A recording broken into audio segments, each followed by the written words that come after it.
Salam Bapak Ibu Saudara, bagaimana kabar Bapak Ibu Saudara semuanya? Saya percaya kita tetap dalam perlindungan dan pemeliharaan Tuhan sampai hari ini. Puji nama Tuhan, hari ini adalah hari yang istimewa bagi kita karena kita masih diberi kesempatan oleh Tuhan menikmati apa yang baik.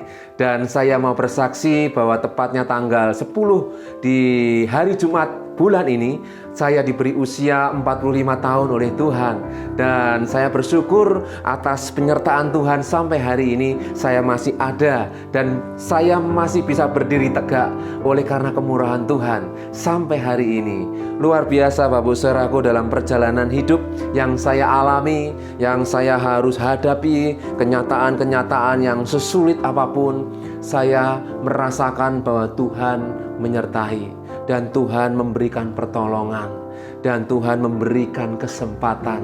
Sekali lagi Bapak Ibu Saudaraku, hidup ini memang adalah kesempatan untuk kita mengambil sebuah keputusan yang benar atau yang salah. Jadi mari Bapak Ibu Saudaraku, kita gunakan hari-hari ini apa yang Tuhan sudah percayakan dalam hidup kita, mari kita gunakan sebaik-baiknya, yaitu kehidupan ini. Haleluya. Mari kita akan lanjutkan renungan kita di minggu ini. Ya, kita akan membaca di dalam surat 1 Petrus pasal yang keempat, ayat 1 sampai dengan yang kelima. Sebelum kita membaca Bapak Ibu Saudara, ketika saya merenungkan firman Tuhan di surat Petrus ini, kita melihat bahwa Petrus adalah murid Yesus yang paling menonjol dan dominan di antara murid-murid yang lain. Dan dia salah satu murid yang pernah juga diminta Tuhan untuk berjalan di atas air. Namun yang terjadi, Petrus justru dia juga mengalami kegagalan, dia harus jatuh. Tetapi Tuhan tolong. Ya, Bapak Ibu Saudaraku, seringkali kita juga seperti Petrus. Kita masih abu-abu, masih percaya Tuhan dan tidak. Ya, kita belum 100% memberikan iman kita, percaya kita kepada Tuhan. Tapi hari ini ketika kita belajar firman Tuhan, kita harus semakin yakin bahwa memang firman Tuhan itu adalah hidup. Dan apa yang keluar dari mulut Allah, firman Tuhan tidak akan pernah kembali sia-sia. Berbahagialah mereka yang hidup dalam firman Tuhan, karena mereka akan mendapatkan apa yang Tuhan janjikan. Amin Bapak Saudaraku. Ya, kembali kepada Petrus, kita melihat ketika dia diingatkan oleh Tuhan. Yesus berkata, Petrus, gembalakanlah domba-dombaku. 3 kali Yesus berkata kepada Petrus. Ini membuat hati Petrus ini, ya orang bilang galau ya Bapak Ibu. Dia merasa diingatkan, bahkan yang ketiga kali dia merasa sedih. Karena ketika dia melihat pribadi Tuhan, pribadi Yesus, sosok ya pribadi Yesus yang selama ini dia ikuti, yang dia anggap sebagai guru. Dia tidak hanya sebagai manusia yang memberikan teladan yang baik, namun dia adalah pribadi Tuhan yang hidup. Sehingga dia percaya, ya Tuhan, aku mau. Dan ini adalah mandat yang Tuhan berikan, yaitu mandat yang luar biasa, saya katakan super luar biasa. Karena Yesus berkata kepada Petrus, gembalakanlah domba-dombaku. Ini adalah mandat yang besar yang Tuhan taruh dalam hidup Petrus. Orang yang pernah gagal, orang yang pernah mengalami kejatuhan juga. Tapi Yesus percayakan kepada Petrus seluruh domba-dombanya. Supaya domba-domba yang dipercayakan kepada Petrus beroleh keselamatan. Bapak Ibu Saudaraku, saya sangat menghormati, menghargai orang-orang yang menerima karunia menggembalakan jemaat-jemaat. Hamba-hamba Tuhan, pendeta-pendeta, gembala-gembala. Mereka adalah orang-orang yang luar biasa, yang Tuhan berikan mandat untuk mereka bisa menjaga kawanan domba, yaitu di tengah-tengah serigala. Kehidupan zaman ini, akhir zaman ini yang semakin berat. Ya, yang benar bisa salah, yang salah juga bisa menjadi benar. Ya, zaman ini semakin rumit, sulit Bapak Ibu Saudara. Tetapi percayalah, sebagai orang-orang percaya dipanggil untuk beroleh keselamatan. Oleh sebab itu, wajar saja, biasa saja jika kita menjalani hari-hari kenyataan yang masih pahit, kenyataan yang tidak seperti kita bayangkan. Bapak Ibu Saudaraku, mari kita akan melihat apa pesan Petrus bagi kita. Untuk kita sebagai orang percaya tetap kuat dan bisa kuat sampai akhir. Mari kita akan baca 1 Petrus 4 ayat 1 sampai dengan yang kelima. Jadi karena Kristus telah menderita penderitaan badani, kamu pun harus juga mempersenjatai dirimu dengan pikiran yang demikian.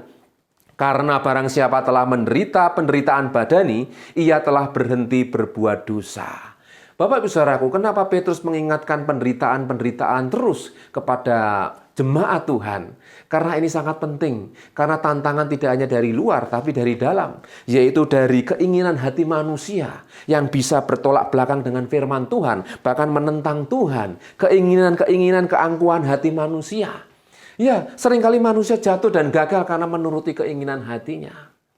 Bapak Saudaraku, oleh sebab itu Petrus mengingatkan dengan tajam kepada kita supaya kita bisa belajar menderita buat Tuhan. Asalkan aku menderita tidak apa-apa, asalkan aku berkenan di mata Tuhan. Ini yang menjadi kunci kemenangan kita, Bapak Ibu Saudara. Sehingga ayat yang pertama ini menegaskan supaya kita mengenakan penderitaan Kristus sebagai senjata dalam pikiran kita.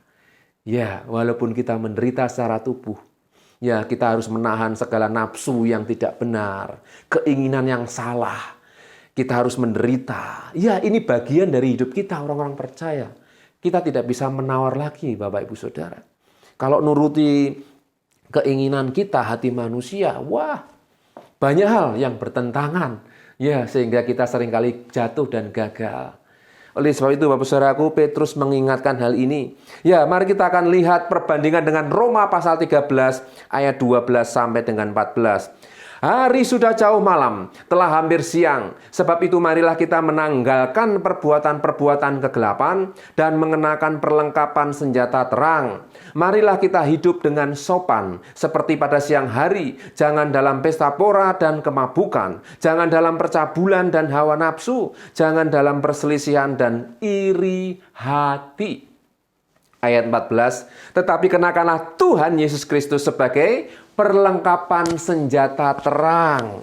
Dan janganlah merawat tubuhmu untuk memuaskan keinginannya. Ya, ini ada kalimat, ya, janganlah merawat tubuhmu. Ya, seringkali ketika kita memiliki keinginan-keinginan hasrat, itu bisa bertolak belakang dengan firman Tuhan.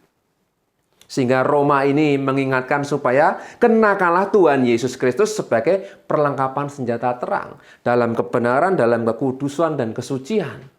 Bapak Ibu Saudaraku, dunia sekali lagi sangat menarik manusia untuk bisa tinggal. Ya, maksudnya dunia ini menawarkan keinginan-keinginan yang membawa kepada kebinasaan. Tapi kita dipanggil oleh Tuhan untuk memperoleh hidup yang sesungguhnya. Hidup bersama dengan Tuhan, bukankah itu tujuan kita, Bapak Ibu Saudara? Ya, ayat di dalam 1 Tesalonika 4, ayat 1 dikatakan, akhirnya saudara-saudara, kami minta dan nasihatkan kamu dalam Tuhan Yesus. Kamu telah mendengar dari kami bagaimana kamu harus hidup supaya berkenan kepada Allah. Perkenanan Allah itu sangat penting. Hal itu memang telah kamu turuti, tetapi baiklah kamu melakukannya lebih bersungguh-sungguh lagi. Kalimat melakukannya lebih bersungguh-sungguh lagi ditujukan kepada kita supaya kita semakin sungguh-sungguh lagi. Ya, untuk hidup benar, hidup berkenan. Memang tidak mudah dan itu rasanya mustahil bisa hidup benar, hidup saleh, hidup suci di tengah-tengah zaman ini. Rasanya mustahil, Bapak Ibu Saudara. Tapi Petrus, dia dipakai oleh Tuhan untuk mengingatkan, untuk membawa seluruh kawanan domba yang Tuhan percayakan kepada jalur yang Tuhan inginkan, yaitu hidup di dalam kebenaran, hidup di dalam kekudusan, walaupun menderita. Bahkan ketika Petrus disalib dengan kepala di bawah, itu masih kurang cukup bagi Petrus untuk membalas segala kebaikan, untuk membalas segala kemurahan yang Tuhan berikan dalam hidupnya, Bapak Ibu Saudara. Apa yang bisa kita balas untuk kita bisa membalas kebaikan Tuhan? Tidak bisa. Selain kita belajar untuk senantiasa mentaati, hidup sesuai dengan firman Tuhan. Inilah Bapak Ibu Saudaraku yang Petrus sampaikan supaya jemaat Tuhan menjadi jemaat yang kuat, tahan uji, ya, walaupun tantangan, cobaan, godaan, masalah dari luar dan dari dalam selalu ada, tapi Petrus memberikan kekuatan kepada kita. Firman Tuhan hari ini mengingatkan untuk kita menjadi pelaku firman Tuhan. Ya, supaya kita lebih sungguh-sungguh lagi melakukannya, mengenakan Kristus. Jadi poin yang pertama, kita harus mengenakan Kristus, penderitaan Kristus sebagai perlengkapan senjata terang. Luar biasa Bapak Saudaraku. Kemudian ayat yang kedua, 1 Petrus 4, ayat yang kedua saya akan bacakan. Supaya waktu yang sisa jangan kamu pergunakan menurut keinginan manusia, tetapi menurut kehendak Allah. Yang kedua, kita diajar untuk hidup menurut kehendak Allah. Bagaimana hidup menurut kehendak Allah itu? Ya, saya merenungkan hidup menurut kehendak Tuhan. Ya, kita hidup biasa. Dalam arti kita menjalani hari-hari seperti biasa. Lalu apanya yang luar biasa? Kita semakin percaya yang kita lakukan itu di dalam kebenaran. Ya, mungkin kita hidup seperti biasa, tapi yang kita lakukan itu, kita dengan percaya sungguh-sungguh, dengan iman sungguh-sungguh, apa yang kita kerjakan itu seperti untuk Tuhan. Kita mungkin tidak membutuhkan penilaian orang lain. Dan kita tidak harus orang lain tahu kalau kita hidup dalam kebenaran. Tetapi justru ketika dari dalam diri kita ini menunjukkan, ya orang bilang itikat hati kita hidup benar. Itu terang akan terpancar dengan sendirinya. Amin Bapak Saudaraku. Lakukanlah segala sesuatu seperti untuk Tuhan. Makanya firman Tuhan ini luar biasa. Ketika kita bekerja dengan sukacita, melakukan apapun yang menjadi bagian kita dengan sukacita, ya itu akan berdampak beda Bapak Saudara. Seperti untuk Tuhan apalagi. Ya hasilnya akan beda Bapak Saudara. Mari kita akan semangat. Ya hidup menurut kehendak Tuhan itu tidak sulit, tidak berat. Ketika kita menjalinnya dengan hati yang sukacita. Ya bukankah kuk yang kupasang itu enak dan bebannya pun ringan. Jadi mari kita jalani hari-hari ini dengan sukacita, dengan bahagia. Karena tujuan kita pasti mulia, yaitu bersama dengan Tuhan. Ketemu sama Tuhan itu tujuan akhir kita Bapak Saudara. Jadi sekali lagi ayat yang ketiga, 4, dan kelima, saya akan melanjutkan. Sebab telah cukup banyak waktu kamu pergunakan untuk melakukan kehendak orang-orang yang tidak mengenal Allah. Kamu telah hidup dalam rupa-rupa hawa nafsu, keinginan, kemabukan, pesta pora, perjamuan minum, dan penyembahan berhala yang terlarang. Sebab itu mereka heran bahwa kamu tidak turut mencemplungkan diri bersama-sama mereka di dalam kekubangan ketidaksenonohan yang sama, dan mereka memfitnah kamu. Ayat 5. Tetapi mereka harus memberi pertanggungan jawab kepada Dia yang telah siap sedia menghakimi orang yang hidup dan yang mati. Bapak Saudaraku, Petrus mengingatkan kepada kita supaya kita sebagai orang-orang percaya kelak akan juga mempertanggungjawabkan hidup kita di hadapan Tuhan. Sehingga ketika orang-orang dunia, orang-orang mengiming-imingi atau mengajak untuk hidup seturut keinginan dunia, kita harus kuat. Ya, dikatakan sebab itu mereka heran bahwa kamu tidak turut mencemplungkan diri bersama-sama mereka. Ya, manusia-manusia dunia, manusia-manusia milik dunia, mereka yang hidup dalam hawa nafsu, rupa-rupa hawa nafsu, keinginan, kemabukan, pesta pora, perjamuan minum, penyembahan berhala, bahkan yang sangat terlarang mereka lakukan. Tapi kita harus tetap kuat, hidup dalam kebenaran firman Tuhan.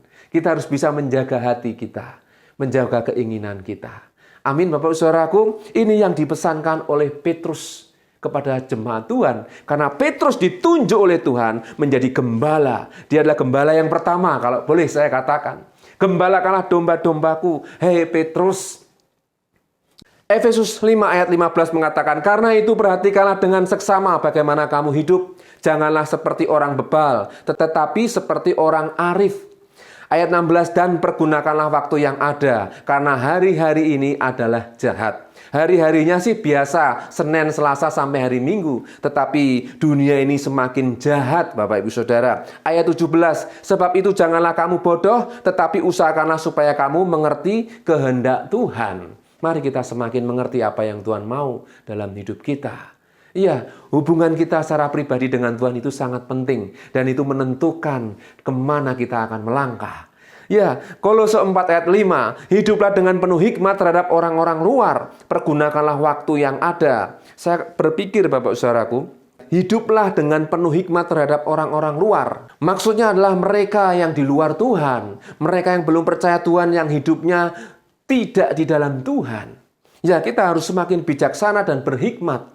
Ya, pergunakanlah waktu yang ada. Ayat yang ke-6, hendaklah kata-katamu senantiasa penuh kasih, jangan hambar, sehingga kamu tahu bagaimana kamu harus memberi jawab kepada setiap orang. Mari kita semakin bijak dalam hidup ini. Karena kita tahu bahwa kita juga tidak bisa mengandalkan kekuatan kita. Kita juga tidak bisa hidup sendiri tanpa firman Tuhan tentunya. Jika kita hari ini mendengar firman Tuhan dan diingatkan, mari kita terima dengan sepenuh hati, dengan sukacita. Karena firman Tuhanlah yang menyelamatkan hidup kita. Iman timbul karena pendengaran firman Tuhan. Bagaimana kita bisa memiliki iman yang besar jika kita tidak percaya dan mendengar firman Tuhan. Mari Bapak Ibu Saudaraku, kita semakin bergairah di akhir zaman ini, supaya apa yang menjadi cita-cita kita berjumpa dengan Tuhan itu terrealisasi. Karena kapanpun Tuhan mau datang menjemput kita, kita selalu berkata, Tuhan aku siap. Terima kasih Tuhan, hari ini Engkau memberkati aku. Katakan setiap hari, Tuhan pimpin aku Tuhan. Dan saya percaya ketika hidup kita dipimpin oleh Tuhan, ada sukacita tersendiri. Ya, sukacita yang dari Tuhan itu luar biasa. Itu adalah kekuatan kita. Mari kita semakin bergairah menjadikan penderitaan Kristus dalam pikiran kita sebagai senjata menghadapi dunia ini. Yang kedua, hidup menurut kehendak Tuhan. Lakukanlah hidup kita, hari-hari kita mungkin seperti biasa. Apanya yang luar biasa? Yang kita lakukan dengan iman percaya. Kekuatan kepercayaan kita bahwa yang kita lakukan itu menjadi berkat dan nama Tuhan dimuliakan. Amin, Bapak Saudaraku, luar biasa. Saya percaya kita semua diberkati. Mari kita akan berdoa. Bapa di surga, terima kasih hari ini kami sudah mendengar firman-Mu. Kuduskanlah firman-Mu dalam hidup kami, sehingga hidup kami pun dikuduskan oleh firman Tuhan. Berkati kami semua yang sudah mendengarkannya. Pakai kami menjadi alat-Mu yang luar biasa di tengah-tengah zaman yang semakin berat, semakin tantangan, semakin berat. Tuhan tolong kami, mampukan kami. Terpujilah nama-Mu. Berkati keluarga kami, pekerjaan kami, pelayanan kami, kota dimanapun kami berada. Kami juga terus serahkan bangsa dan negara kami. Para pejabat petinggi orang kuat negeri ini, presiden, wakil, para menteri, dan seluruh aparat negara, dari pusat sampai pelosok tanah air. Engkau memberkati mereka dengan roh takut akan Tuhan. Kendalikanlah bangsa kami, ampunilah bangsa kami, pulihkanlah, selamatkanlah bangsa kami Indonesia. Terima kasih Bapak, terima kasih. Kami serahkan hidup kami sepanjang hari ini dalam pimpinan dan penyertaan Tuhan. Kiranya berkat dan sejahtera Tuhan turun atas kami mulai hari ini sampai Tuhan Yesus datang kedua kali. Dan kita yang percaya berkata, amin. Tuhan Yesus memberkati.